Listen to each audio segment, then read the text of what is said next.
सर्वेषां स्वस्तिर्भवतु सर्वेषां शान्तिर्भवतु सर्वेषां पूर्णं भवतु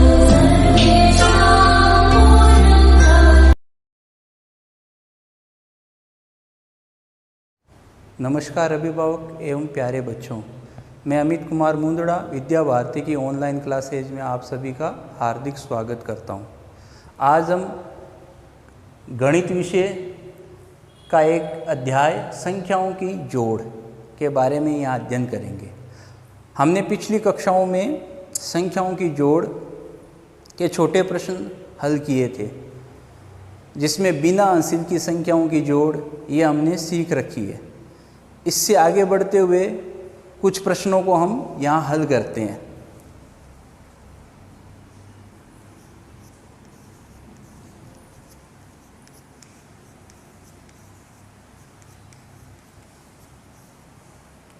जैसे तीन संख्याएं मैंने यहाँ लिखी है, तीन संख्याओं का एक उदाहरण लिया है मैंने। सबसे पहले इकाई की संख्याएं।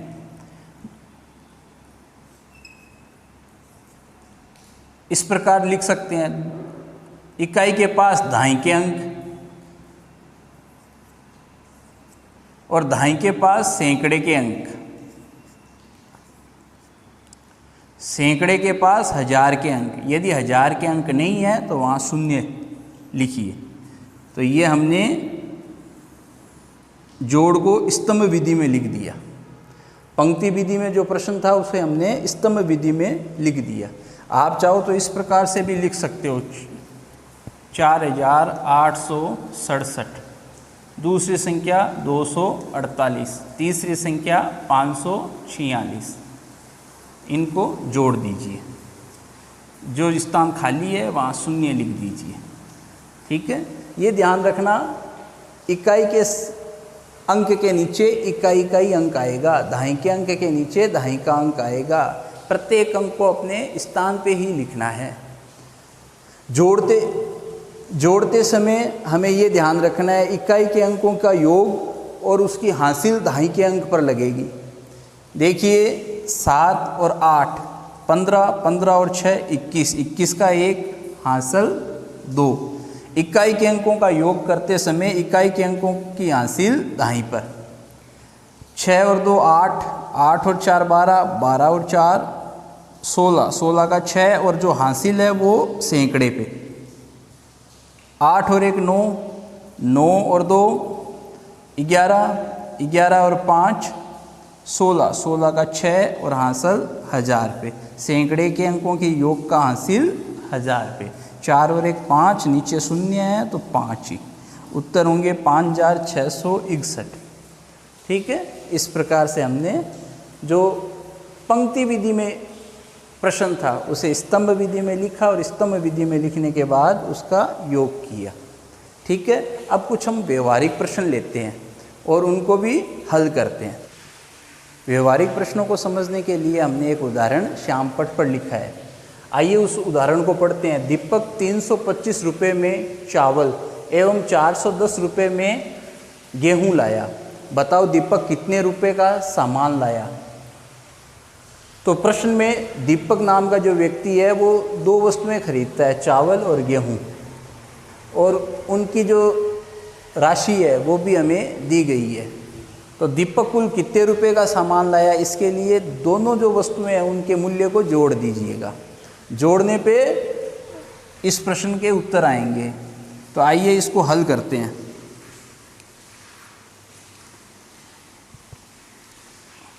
दीपक चावल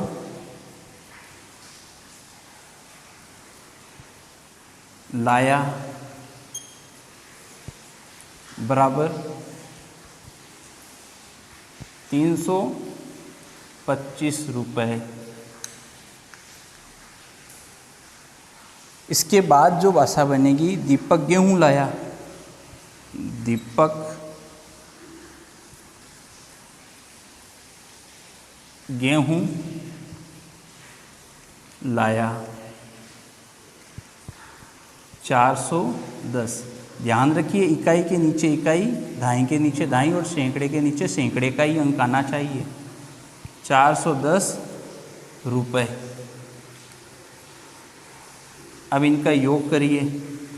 5 और 0 5, 2 और 1 3, 3 और 4 7, 735 रुपये। अतः तीसरी जो भाषा है, अतः दीपक 735 रुपये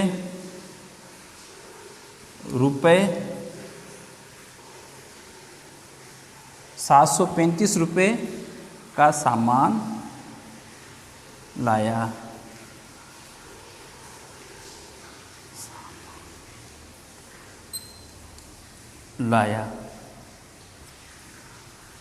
इस प्रकार हमारा ये प्रश्न हल हुआ, जिसमें दीपक 735 रुपये का सामान लाया।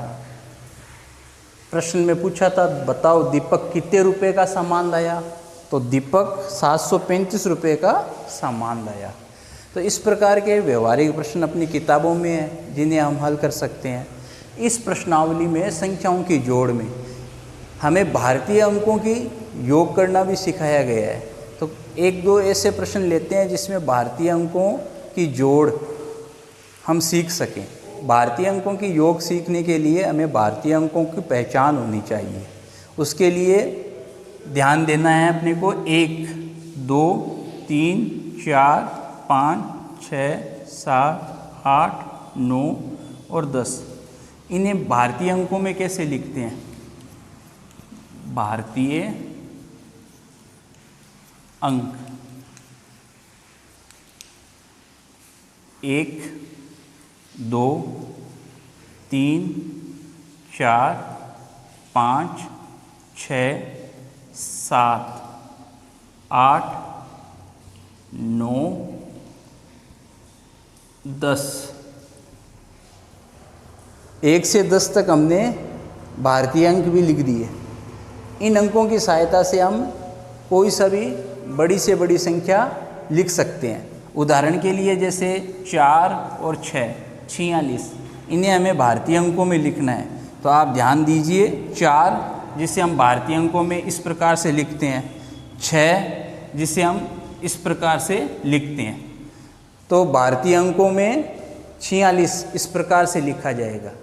अब हम भारतीय अंकों में जोड़ कैसे करते हैं वो हम सीखते हैं।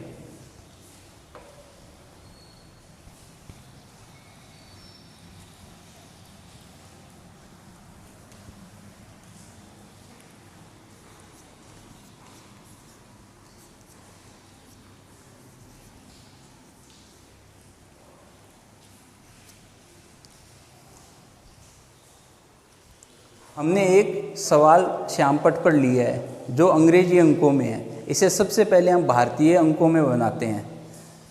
4 5 और 6 प्लस का चिन्ह 8 2 7। ठीक है,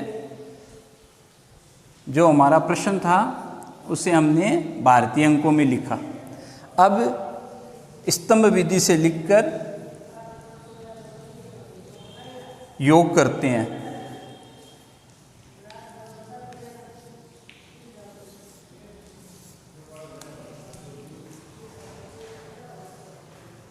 जो संख्या थी उनको हमने ऊपर नीचे लिखा। इकाई के नीचे इकाई का अंक, दहाई के नीचे दहाई का अंक, सैकड़े के नीचे सैकड़े का अंक। योग करते समय हमें ध्यान रखना है ये भारतीय अंक 6, ये 7, 6 और 7 को जोड़ते हुए 6 और 7 13, 13 का 3 और हासिल 1। अब 5 और 1 6, 6 और 2 8, हासिल नहीं लगेगी। अब 4 और 8 12, 12 का 2 पर आगे कोई अंक नहीं है तो 1 भी यहाँ लिखेंगे तो 1283। ध्यान दीजिए 1283 ये इसके योग करने पर उत्तर आए। तो इस प्रकार भारतीय अंकों की योग हमने सीखी। भारतीय अंकों का अपने को अभ्यास अच्छा होना चाहिए, भारतीय अंक संख्याएं पहचानना हमें आना चाहिए। उसके बाद जिस प्रकार से हम अंग्रेजी अंकों का योग करते हैं ठीक उसी प्रकार भारतीय अंकों का योग करेंगे। तो इस प्रकार से आपकी जो प्रश्नावली में प्रश्न हैं उन्हें आप घर पर अपनी अभ्यास पुस्तिका में अवश्य करिए। धन्यवाद।